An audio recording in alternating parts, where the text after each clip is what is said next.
All right, everybody, buckle up because today we are diving deep into Dostoevsky. And yeah, Crime and Punishment, no small feat, right? But don't worry, we've got a secret weapon, a casebook, basically a collection of insightful essays analyzing the novel. Exactly. Think of it as a highlight reel, cutting through the academic jargon to bring you those key interpretations, making those complex ideas surprisingly accessible. And believe me, there are some real eye-openers in here. For instance, did you know that Dostoevsky's own brush with the law plays a huge role in the novel's themes? Oh, absolutely. His personal experiences definitely shaped his writing. And get this, we're also going to uncover this surprising connection to Napoleon III's Paris. Like, who knew urban planning and a murder mystery could go hand in hand? Well, that's Dostoevsky for you, a master of weaving together seemingly unrelated elements into this intricate tapestry. But to fully appreciate the depth of Crime and Punishment, we need to understand the man himself, wouldn't you say? Absolutely. Give us the SparkNotes version, the Dostoevsky Essentials. All right, so picture this. It's 1846. Dostoevsky publishes Poor Folk, right? Becomes a literary sensation overnight. Everyone's talking about him. But fast forward just 4 years, and bam, arrested. Conspiracy charges, sentenced to death. Even went through a mock execution. Can you imagine? Oh, wow, yeah. Talk about a life-altering experience. You can definitely see how that would shape a person's worldview, right? Absolutely. These events, they weren't just things that happened to him. They became the very foundation of his writing, themes of guilt, isolation, the human psyche pushed to its absolute limit. All of it stemmed from that tumultuous period in his life. So it's like his own life became this crash course in the themes he'd later explore in his novels. Exactly. That raw lived experience, that's what gives his work that undeniable power and why it continues to resonate with readers even today. Okay, so we've got a glimpse into Dostoevsky the man. Now let's jog our memories about Crime and Punishment itself. It's a dense read, there's a lot to unpack, but give us the main points. At its core, it's the story of Rodion Raskolnikov, this poor ex-student in St. Petersburg who commits a double murder. A pawnbroker, an old woman, and her sister as well. And the novel really digs deep into the psychological and moral consequences of his actions. Right, and of course there's Raskolnikov's justification for all of it, his infamous extraordinary man theory, always a fun topic for discussion. Oh, yeah, definitely. See, he believes he's above conventional morality, which is a dangerous path to go down, and the novel really unravels the psychological and moral fallout of that belief system. Yeah. Crippling guilt, paranoia, the constant fear of being caught, it's psychological suspense at its finest. And then there's Sonia, this incredibly devout young woman who comes into Raskolnikov's life. She becomes this sort of moral compass for him. Exactly. She embodies compassion, faith, and offers Raskolnikov a chance at redemption. Although whether he truly takes that chance is a question that's still debated today. Which brings us back to this casebook. It's not just about what happens in the story, it's about all the different layers of meaning, the why behind it all. Exactly. And one of the most fascinating things these essays explore is St. Petersburg itself, and how it's not just a backdrop, it's practically a character in its own right. Oh, yeah, Dostoevsky's descriptions of the city are so vivid. The poverty, this sense of claustrophobia, he doesn't hold back. Not at all. And in her essay, Raskolnikov's City and the Napoleonic Plan, Adele Lindenmeyer makes a really interesting point. She argues that those stark contrasts Dostoevsky draws between the grandeur of St. Petersburg's design and the absolute squalor of its poorer districts, it directly mirrors Raskolnikov's own internal conflict. Now, that is fascinating. I never would have made that connection. But wait, you mentioned Napoleon III earlier. What's the link between him and St. Petersburg? I'm intrigued. Right, so Lindenmeyer, she draws this really interesting parallel between Dostoevsky's St. Petersburg and Napoleon III's urban renewal of Paris. You know, those grand boulevards that Napoleon was so famous for. Oh, yeah, yeah. She argues that Dostoevsky was drawing a direct parallel there, showing how both cities, in a way, they were trying to impose this sense of order onto a much more chaotic reality. Wow, I see. So it's almost like the city's design itself becomes a reflection of Raskolnikov's whole extraordinary man philosophy, that desire to kind of control and shape the world through these extreme actions. Exactly. And that's just one example, this whole urban planning connection of the really diverse perspectives you get in this casebook. It's like having this round table of literary detectives, each one offering their own unique clue to help us crack the code of Dostoevsky's masterpiece. I love that. Okay, so what other clues, what other insights are we going to uncover? Well, there's this essay by Donald Fanger, Apogee, Crime and Punishment, and he really digs into Dostoevsky's masterful use of setting and how it reflects Raskolnikov's psychological state. Think about those scenes in the novel, those interiors. They're almost suffocating. Oh, yeah, incredibly vivid. And then you contrast that with the bustling streets of St. Petersburg. They're full of life, but also this underlying sense of moral ambiguity, right? Right, right. Fenger argues that this stark contrast, it directly mirrors what's going on inside Raskolnikov's head. Oh, that's so interesting. It's like the city itself becomes a battleground for his soul, you know what I mean? It's amazing how these essays make you think about the story in a whole new light, details you might have missed on your own. Exactly. That's the beauty of it. The casebook really helps us understand those subtle details, that intricate web of symbolism and psychological depth that Dostoevsky was a master of.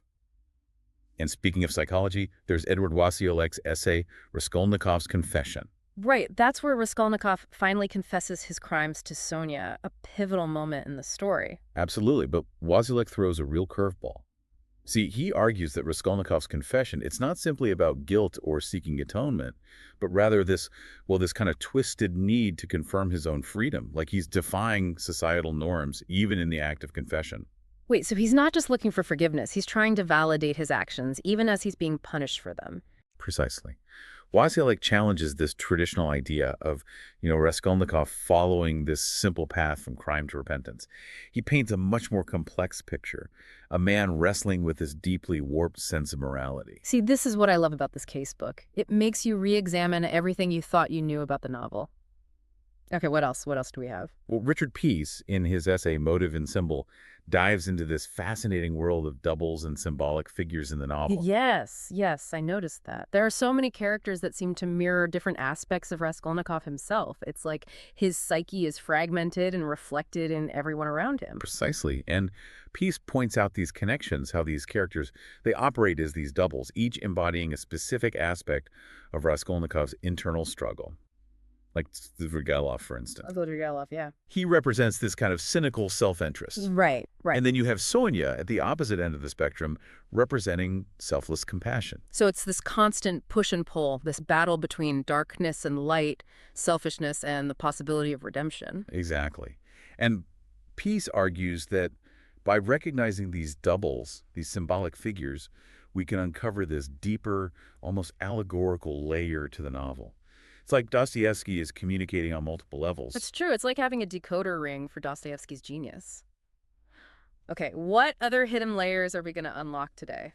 Well, the Vyetlovskaya, in her essay, The Other World in Crime and Punishment, explores how Dostoevsky blurs the lines between what's real and what's a dream, between sanity and madness. Oh, interesting. She points to this recurring motif of the dead, and how Raskolnikov himself often seems to be operating in this kind of otherworldly state, even before he commits the murders. So the murders, they're almost secondary in a way. The real crime is happening within him, this internal struggle that's consuming him long before he even picks up the axe. Precisely.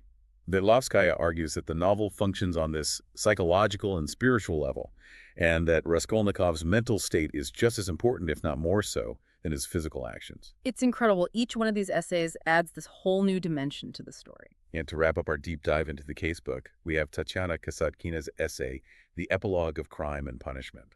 Ah, yes, the epilogue always sparks debate.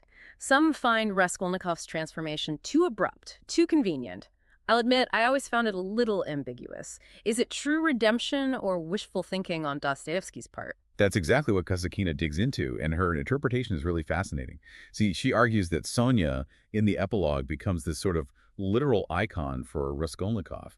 She represents salvation, embodying this path to redemption that he desperately needs. She even connects this to the imagery of religious icons, suggesting that Dostoevsky deliberately used that tradition to portray Sonia as a symbol of divine grace. Oh, wow. I never thought about it that way. That's really interesting. So it's not just a psychological transformation for Raskolnikov, but also this deeply spiritual experience with Sonia acting as this conduit to something greater. Exactly. Kasatkina suggests that the epilogue operates on this symbolic level, and that Sonia represents a form of divine intervention, guiding Raskolnikov towards spiritual renewal.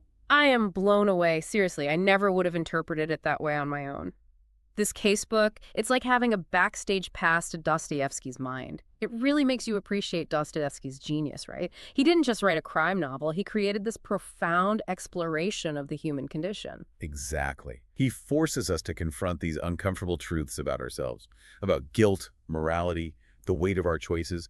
And what's incredible is that those themes, they still resonate with us today, just as powerfully as they did back then. That's so true. It makes you wonder, doesn't it? How much of who we are is determined by the things we do, the choices we make versus the circumstances we're born into. Dostoevsky, man, he really knew how to make you think. He did. And this case book, it's the perfect companion because it really encourages that deeper level of engagement with the text. It's not just about understanding the plot. It's about questioning our own assumptions, wrestling with those big questions right alongside the characters. Absolutely. Like you said before, it's like having a cheat sheet, but not to the answers, right? It's about asking better questions, uncovering those layers of meaning that might have passed us by otherwise. Precisely. It's about giving you the tools to unlock a more profound, more nuanced understanding of Dostoevsky's work and its enduring relevance. Well said.